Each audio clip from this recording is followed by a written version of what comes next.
Shalom Dammit! This is Rabbi Sol Solomon with a Rabbinical Reflection for September 20th, 2025.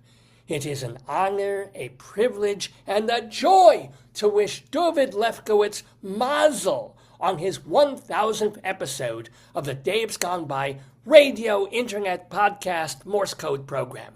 This would be a stunning achievement even if he didn't spend 3 full hours a week talking his head off about absolutely nothing. But he manages this feat in a surprisingly non-annoying way, and has been doing so for 24 years. I was there from the very beginning, you know. On the debut episode of Days Gone By, the host brought me on to talk about breast cancer awareness. I am aware of both breasts and cancer, so this was a natural fit for me. Despite complaints to the radio station about my calling breasts boobs instead of, hooters, jugs, melons, or love lumps, my segment was a hit, and it set the template for what would become my Rabbinical Reflections, mini-sermons about life, Judaism, politics, and my non-stop nagging prostate. Today marks my 198th Rabbinical Reflection, and I thank Dave for allowing me this platform to expand upon my small world at large. It hasn't been easy. My defense of Israel and Zionism has cost Dave a number of friends. They're self-hating Jews and miserable anti-Semite bastards, but still they're missed. By the same token, I am appalled at the MAGA cancel culture going on right now, with late-night television hosts in the crosshairs of a despotic purge. I hate to say it, but the left-wingers were right. Columbia gadfly Mahmoud Khalil might be a lump of rancid hummus, but if he wasn't breaking any laws, he had the right to peaceful protest, whether he was an American citizen or just a visa visitor. Now he's being deported, and the government has gone from over-prosecuting hate speech to indirectly silencing anyone who doesn't bow down to the orange clown.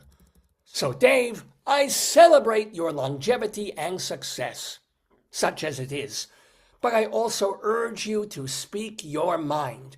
You're no Stephen Colbert, you're no Jimmy Kimmel.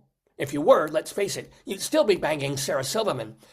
But you are you, an opinionated aging Jew with a moral sense of right and wrong and the linguistic skill to share your beliefs with those willing to listen. And if you're sometimes reticent to tackle certain subjects and put your tuchus on the line for free expression, I am generally not. I promise, oh Captain, that as long as you keep allowing me to be part of your podosphere, whether doing interviews, reflections, or baking shmura matzahs for you and your lovely missus, I will remain me. I will say what I feel needs saying, seriously or joking, and if ABC or Disney or Paramount Skydance doesn't like it, shtup 'em. It's not like they're signing my checks. Of course, if they do want to hire me, please forget everything I've said the last 2 minutes, and God bless our stable genius president. No matter what, though, I congratulate you, Dave, on giving the world 1,000 examples of your humorosity. As you know, without comedy, irony, silliness, self-reflection, and a healthy BS meter, plus a little showbiz BS, this world would be a poorer place, or just Newsmax. I will close, Duvid, with a poem I have composed in your honor. Hear, O Israel, about a Jewish guy who created a show called Days Gone By. He tells of his bunions, his hair lip, and phlegm.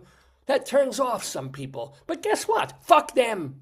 He talks about theater, sometimes to excess.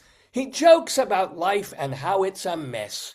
He lets me do interviews, though I'm controversial. He goes for 3 hours with not one commercial. From terrible puns to trivia quizzes, to bantering with his unseen misses, to crafting a loathsome limerick rhyme, Dave makes Shabbos a happier time. So, mazel tov, Dave, on your 1000th show. May good fortune follow wherever you go. Amen. This has been a Rabbinical Reflection from Rabbi Sol Solomon, Temple Sons of Bitches in Great Neck, New York.